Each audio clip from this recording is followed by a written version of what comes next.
Madam, ये एक बड़ी सूरत सामने आ रही है और अडियाला के क्योंकि पंजाब हुकूमत के अंडर आती है और कल पेशावर हाई कोर्ट को जो है वो रोड खुलवाने पड़ गए।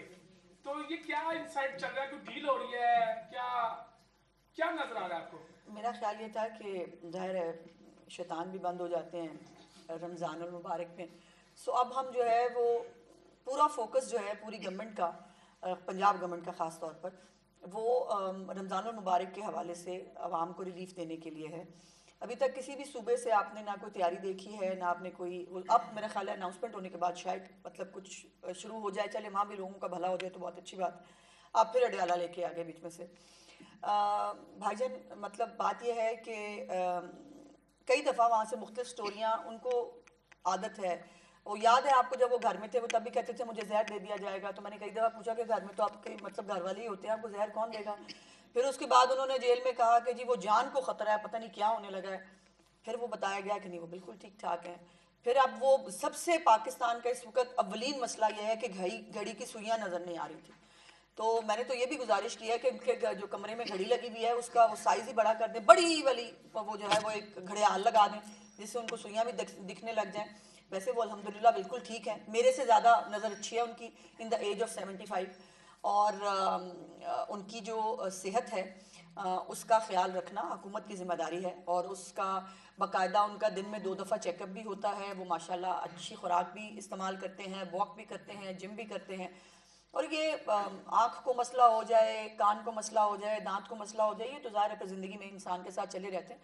लेकिन उनकी सेहत के हवाले से ना कोई लापरवाही पहले की गई है ना कोई आगे की जा सकेगी। और रास्तों की जहाँ तक बात है, अफसोस का और शर्म का मुकाम यह है कि किसी और सूबे में कुछ मसला हो जाए तो बहुत सारे यहाँ पर मलका जज्बात बन के निकल आते हैं लोग। अब इस वक्त एम्बुलेंसेस के अंदर लोग जो है वो एड़ियाँ रगड़ रहे हैं। खैबर पख्तूनख्वा के अंदर जो है वो लोग मर रहे थे, किसी को कोई परवाह नहीं थी, सब जो है वो नेपाल गए हुए थे। और अब कल हाई कोर्ट को खुद इंटरवीन करना पड़ा और इंटरवीन करके उनको ये रस्ते खुलवाने पड़े। सवाल ये है कि इससे क्या मिला, या इससे खैबर पख्तूनख्वा को जो है जहाँ पे 13 साल से इनकी हुकूमत है उनको जो है वो रस्ते बंद करके उनका कोई फ़ायदा होगा। अब तो मैंने अभी आने से पहले मैं देख रही थी जो पार्लियामेंट हाउस के बाहर धरना है वो भी ख़त्म होने जा रहा है और ख़त्म करने का वो ऐलान कर रहे हैं। सुप्रीम कोर्ट में रिपोर्ट भी जो है वो पूरी डिटेल रिपोर्ट, चिया सीड से लेकर और देसी घी और मटन के कीमे और ये सारा कुछ जो है वो रिपोर्ट भी जमा करा दी गई है। और गवर्नमेंट ऑफ पंजाब जो है वो तो बल्कि इसके ऊपर क्लियर है, चीफ मिनिस्टर साहिबा खुद भी कह चुकी हैं वो जो है वो जिस किस्म का भी खाना खाना चाहे हमें खुशी होगी और उनको प्रोवाइड करने के लिए जो है वो हम तैयार हैं। लेकिन लोगों को तकलीफ देना और अपने ही सूबे में जहाँ 13 साल से उनकी हुकूमत है वहाँ पे लोगों को एड़ियाँ रगड़ के सड़कों पे मरने छोड़ देना मेरी तो समझ से बाहर है। ये कौन सी सियासत है? अच्छा मैडम, इसी से जुड़ा सवाल है कि दुनिया क्रिकेट के 14 लेजेंड कप्तानों ने खत लिखा है हुकूमत पाकिस्तान को और ये तशवीश का इजहार किया कि उन्हें शायद सहूलियात नहीं दी जा रही, तो क्या उन्हें कहना चाहेंगे उसमें 2 भारतीय कप्तान भी शामिल हैं? देखिए बड़ी अच्छी बात है, उन्होंने कंसर्न का इजहार किया। मेरा सवाल ये है कि ये भारतीय कप्तान हो या बाकी जो हमारे वो हैं वो अपने एक क्रिकेटर साथी के लिए नेक ख्वाहिशात रखते हैं, बहुत अच्छी बात है। लेकिन जब वो क्रिकेटर जो है वो वज़ीर आज़म पाकिस्तान था और जब वो लोगों की बीमारियों का मजाक उड़ाया करता था खुद, और बेगम कलसूम नवाज साहिबा की डेथ के ऊपर जब पैरोल पे रिहा हुए हैं मियाँ साहब, उनकी एक तस्वीर को बाकायदा शो करके जो तमस्खर उड़ाया गया था, उस वक्त ये सारे जो कप्तान हैं और ये खिलाड़ी हैं तब उनको नजर नहीं आ रहा था कि ये स्पोर्ट्समैन स्पिरिट नहीं है कि अगर आपको एक अल्लाह पाक ने एक मुकाम पे पहुंचा दिया है तो आपको, उस वक्त ये सब चुप थे। और आज जो है वो एक आंख का मसला क्या हुआ, मेरी तो मतलब समझ से बाहर है कि वो जिंदगी को खतरा कैसे हो गया। और फिर यह है कि इनको प्रोपेगेंडा करना आता है और झूठा प्रोपेगेंडा, पकड़े भी गए हैं कि 6x9 और 6x6 भाई आंखें 75 साल की उम्र में चंद लोगों की होती होंगी, खुशकिस्मत हैं वो, अपनी सेहत का बड़ा अच्छा ख्याल रखते हैं, खाते पीते बहुत अच्छा है तो उनकी सेहत अच्छी है। लेकिन उसके ऊपर इशू बना देना, जान को खतरा, मैं तो कह रही हूँ ऐसी स्टोरियां आज से नहीं, वो जब घर में थे तब भी कहते थे मुझे जहर दे दिया जाएगा। अब उसके बंदा क्या ही कर सकता है, मुझे मार दिया जाएगा, अब घर में उनको कौन मारेगा, ये तो उसका सवाल का जवाब हमें आज तक नहीं मिला। सो ये अच्छा होता, ये इंसानी हकूक हमारे क्रिकेटर साहिबान को उस वक्त भी नजर आए होते जब वो एक फैशिस्ट हुक्मरान बना हुआ था, जब वो अपने सियासी मुखालफिन के खिलाफ हर हद तक जा रहा था, जब वो अमेरिका में खड़े होकर कह रहा था मैं एसी उतरवाऊंगा और ये जानने के बावजूद और वो लिस्ट रख के ओ हो इसको तो ये भी बीमारी है, इसको ये भी बीमारी। मैं तो सोचता हूँ ये चलता कैसे है। उस वक्त के क्रिकेटर्स जो है इनको इंसानियत को याद नहीं आए, और आज जो है वो एक आंख जो है उसके ऊपर पूरी जो है वो दुनिया में शायद कोई और इशू नहीं रहा कि जी एक आंख को कुछ हो गया और वो आंख भी ठीक है। बात तो ये कि या तो वाकई आंख को कुछ हुआ होता, घड़ी की सुइयां देखने का मामला था, वो भी ठीक हो गया।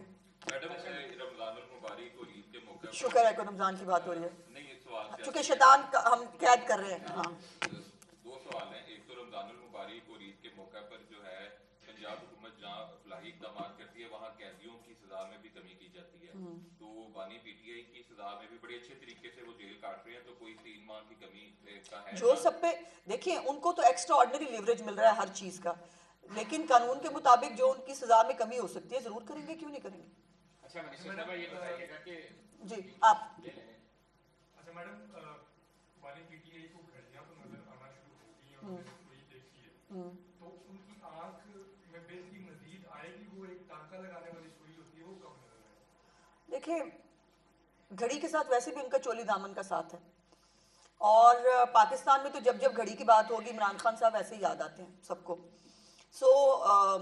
उनको वो घड़ी जो है जो वक्त बताती है वो भी नज़र आने शुरू हो गई है, और अल्लाह करे उनको वो घड़ी भी नज़र आ जाए कि जो पाकिस्तान के लिए अच्छे हालात और अच्छी जो है वो मामलात की बात करती हो। अभी मुझे पता चला कि मैंने देखा है जी सुहेल अफरीदी साहब ने बयान दिया है कि इमरान खान रिहाई फोर्स बनाने जा रहे हैं वो, और उसके ऊपर उन्होंने लड़ना है इस फोर्स के साथ। अब ये इस मुल्क के अंदर एक और अनारकी पैदा करने का प्रोग्राम है। बंदा पूछे रिहाई फोर्स क्या करेगी, ये अडयाला पे जाके हमला कर देगी, ये कैसे रिहाई कराएगी इमरान खान की, और फिर वो कह रहे हैं कि इसकी पूरी ट्रेनिंग होगी और ट्रेनिंग के बाद वो लड़ेंगे। तो ये जो रियासत से बार बार लड़ने का इनको शौक है ना, वो कई दफ़ा ये भुगत चुके हैं, लेकिन ये कुछ सीखना नहीं चाहते। और फिर वो मैं अनफॉर्चुनेटली मुझे ये बात करनी पड़ रही है कि अब वो कल बुशरा बीबी की फैमिली के साथ मुलाकात हुई, उसके बाद अब मुझे नहीं पता कि वो वहां से ये बात की गई या नहीं की गई, बहरहाल वो कोट किया जा रहा है कि वहां से बयान आया है कि मेरी जान खतरे में है, मैं मूवमेंट शुरू करो। अफरीदी साहब भी कह रहे हैं कि जी मुझे पैगाम आ गया है कि मुझे रिहाई की मूवमेंट शुरू करनी है। तो फिर अगर इसका मतलब तो फिर दुरुस्त है ना, हुकूमत ठीक ही कहती है कि वहां से जब भी आएगा फसाद का, अनारकी का, रियासत से लड़ने का प्रोग्राम हो। आप बाय द वे कल भी जो है वो दहशतगर्दी का हमला हुआ है, पुलिस वाले मारे गए हैं। आपको ये नजर नहीं आता, आपके सूबे में इतने मसाइल हैं, उसके बावजूद उनको क्या करना है, उनको रिहाई फोर्स। तो ये फोर्सें और भी इन्होंने फोर्सेस बनाई थी, उसके बाद इन्होंने जो है वो उसका रिजल्ट देख लिया था, मजीद भी देख लेंगे। अच्छा ये बताइएगा कि समाजी प्रोग्राम में अली अमीन गंडापुर ने कहा कि मोहसिन नकवी ने जितनी कोशिश की इतनी शायद पीटीआई में से भी किसी ने बानी की रिहाई के लिए कोशिश नहीं की, और कल उन्होंने कहा कि मैं डील वाले किसी मामले में नहीं हूँ, बाकी फैसिलिटेशन के जो मामला हैं उनको मैं देख रहा हूँ। आज राना सनाउल्लाह ने ये बयान दिया है और उन्होंने कहा है कि 2 मरतबा डील की कोशिश हुई, लेकिन शायद वो डील करना नहीं चाह रहे। नहीं करना नहीं चाह रहे, या जिन शर्तों पे वो करना चाहते हैं वो नहीं होगी, लेकिन पहले तो ये फैसला कर ले कि डट के खड़ा है कप्तान के नहीं खड़ा। ठीक है जी, एनआरओ चाहिए कि नहीं चाहिए। बात यह है कि हमारा कंसर्न बड़ा क्लियर है कि जो कुछ इस शख्स ने अपने सियासी मुखालफिन के साथ किया था, जिस फिरौनियत की आखिरी स्टेज पे ये शख्स था, जितनी तकलीफ ये लोगों को पहुंचा सकता था इसने पहुंचाई, लेकिन इसके साथ वो सलूक नहीं किया जाएगा। ये मेरी पार्टी लीडरशिप का फैसला है। इनको जितनी फैसिलिटीज़ जो है वो दी जा सकती हैं उससे भी ज़्यादा देनी चाहिए। पूरे ये केस स्टडी होगा, ज़रूर देखना चाहिए कि पाकिस्तान की तारीख में जो इनको जितनी फैसिलिटीज़ मिली हैं क्या उससे पहले किसी को मिली हैं, नहीं मिली हैं, और जिस तरह ये रूल कर रहे हैं अपने बैरक के अंदर, वो किसी और को जो है वो ये मौका मिला था, नहीं मिला था। तो ये अपने केसेस का जो है वो फैसला करवा के अपनी जो सज़ा है उसको ये जो है वो मुकम्मल करके ये बाहर आए, बहुत अच्छी बात है। सियासत करें अगर सियासत करनी है, लेकिन अगर सियासत की आड़ में फिर दहशतगर्दी करनी है, फिर रियासत पे यलगार करनी है, फिर फसाद करना है, तो उसकी इजाज़त नहीं है। अच्छा मैडम ये बताइएगा कि 18वीं तरमीम पे राबते जारी हैं, क्या नून लीग इस तरमीम पे राजी है और इत्तेहादियों से बातचीत हो गई है? मुझे इस बारे में इल्म नहीं है। अच्छा मैम ये बताइएगा, जो इमरान खान आपने पहले भी बता दिया कहते थे कि मैं डील नहीं करूंगा, क्या वो डील चाह रहे हैं कहीं पे? वो बहुत कुछ चाह रहे हैं भाई, वो बहुत कुछ चाह रहे हैं, उनकी सुन कोई नहीं रहा। शुक्रिया।